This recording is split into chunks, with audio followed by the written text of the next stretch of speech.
Hello Marines, I'm Lieutenant James Selassie, and this is HM1 Brandon Pauls, and we're the Operational Physiology Team at MAG 39. Today we're going to talk to you about the PVS-14 monocular night vision device. We're going to go over inspecting, aligning, and focusing of this device. First thing you want to do, once you check this device out from the armory, is to see if it's actually a good functioning piece of equipment. The first thing you're going to do is you're going to take your device, starting with the objective lens, and you're just going to want to twist it. You're going to want to see if it has full throw. If your device does not have full throw to the right or to the left, then this is the device that needs maintenance, is not ready for issue. Now you're going to want to switch to the other side of the device and look at the inner eyepiece diopter. As you're doing this and you're ensuring that it has full throw, what I want you to pay particular attention to is the dot that's on the rim of the eyepiece diopter. In our next step, when we're zeroing this out, you're going to want to put the 0 to the dot. However, if you have a dot that moves when you do this, then this is a device that is not ready for inspection, not ready for issue, and is going to require some maintenance. Still focusing on the lenses, the next thing you're going to want to do is you're going to want to see the shape of your lenses. Do you have any scratches? Do you have any dark spots? Is there anything there that's going to prevent you from getting the best vision possible? If you do have dust in your lens, something that's very easy that you can do is go to the armory, go to the optics techs, and get some lens paper. Some lens paper is going to be very light, non-scratching paper that's going to allow you to clean the lens without damaging it anymore. If you'll notice, on the objective lens there is a particular colored coating. That particular colored coating does a very important job, and we want to make sure that we're not removing it. For the next part of the inspection, we're going to focus on ensuring the device can power on properly. So if you have not already done so at this point, put the lens cap over the objective lens to prevent any damage from occurring to the internal components. Now, what you're going to want to do is you're going to want to turn the device on by rotating the power dial to the on position. At this point, you should see a green image. Now, in order to check if the IR function works, what you're going to want to do is pull out and twist to keep it in the IR setting. You should see a red light at either the top or the bottom of the device. For the last part of the inspection, you're going to locate the gain control knob. With the gain control knob, this is going to allow you to go from 25 times illumination all the way up to 3,000 times, going from the low to the high setting. So at this point, you can go ahead and power your device back on.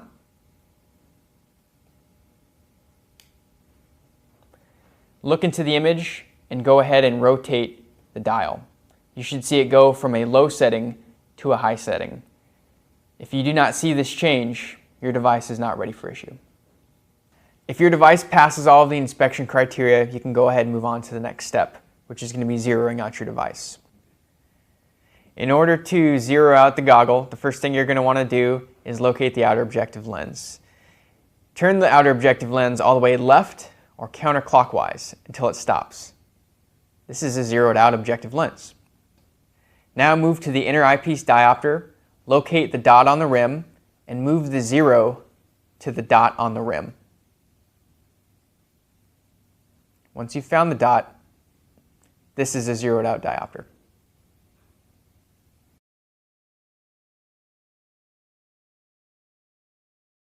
Now the next step in this is to get proper alignment with the device on your Kevlar. So in order to get a proper alignment, you're going to want to make sure you do a couple things. You want to make sure that the device is as close to your eye as a thumb's width distance apart.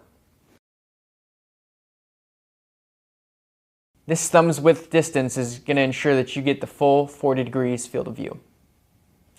Now, the next thing you're going to want to do is to ensure that you have the device lined up properly with your eyeball. You're going to want to go ahead and line up the visual axis of your eyeball with the optical axis of the device. Now, for the most important part, I'm going to demonstrate to you what it means to have a good focus on your NVD. But in order to do that,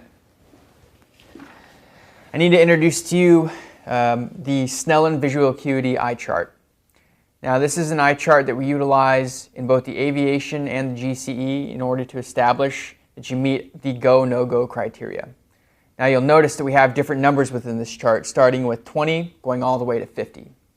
Each one of these charts represents your visual acuity. 2020, 2030, 2050, so on and so forth. Now, to understand how this chart works, you're going to need to look at each one of the individual boxes. Now, if you focus on the 30 box, when you were focusing in the dark, if you can break out the horizontal or the vertical lines, then you have reached the visual acuity for 2030. Now, the reason we use this 20-foot eye lane chart is because at nighttime, when you don't have any NVDs and you're unaided, the best visual acuity you have is 2200, which essentially means that at 200 feet, you are not able to see the target at 200 feet. You have to go all the way up to 20 feet in order to identify that target. So what we're trying to do with this box is to get your visual acuity to the go, no-go criteria of 2030, which means that you're only at a disadvantage of 10 feet rather than 180 feet. Okay, now that you understand what a Snellen visual acuity chart does, now we're going to show you how to set up a 20-foot eye lane chart. So go ahead and get your Snellen visual acuity printed out, place it 20 feet away from your marine. About half the distance between the marine and the chart, go ahead and get some sort of lighting device. Here I have a Sidewinder flashlight. Put it on the white LED setting, and you're going to have your marine point that light at the Snellen visual acuity chart. Now, with the lights out or at night outside, go ahead and place the device up to your eye. Starting from a zeroed out position, you're going to work in the outer, inner, outer format. Starting with your outer objective lens, you're going to want to turn it right to get a coarse focus. At this point, you're going to want to make sure that you can break out any of the lines within the chart. Now, in this specific eye lane chart, 2030 is the middle left square. If you can't get it at this point, it's okay, because the next step we're going to do is we're going to move to the inner eyepiece diopter. Now, moving the inner eyepiece diopter very specifically left or counterclockwise, move that dial until it gets to a blurred image. Hold that blur for 3 seconds, counting it out. 1 1000, 2 1000, 3 1000. Now very slowly bring it back into a sharp focus.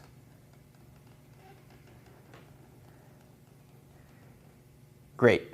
Now at this point, if you still can't get 20/30, it's okay.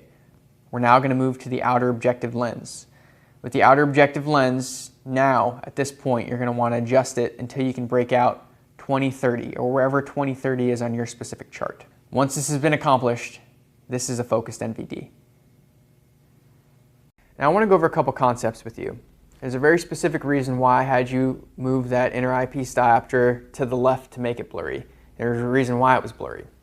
What we're trying to do is we're trying to ensure that the focus is being made with a night vision device and not with your eyeballs. So by turning it left into the blurred position and holding it for 3 seconds, what you're doing at this point is you're fatiguing the eye muscles. Then you're bringing it into a nice sharp focus after 3 seconds. Again, to ensure that the focus is being done with the device and not your eyeball.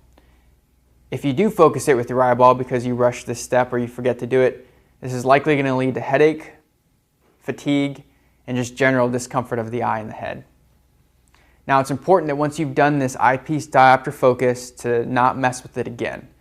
Any additional focus you need to do near far is going to be done with the outer objective lens.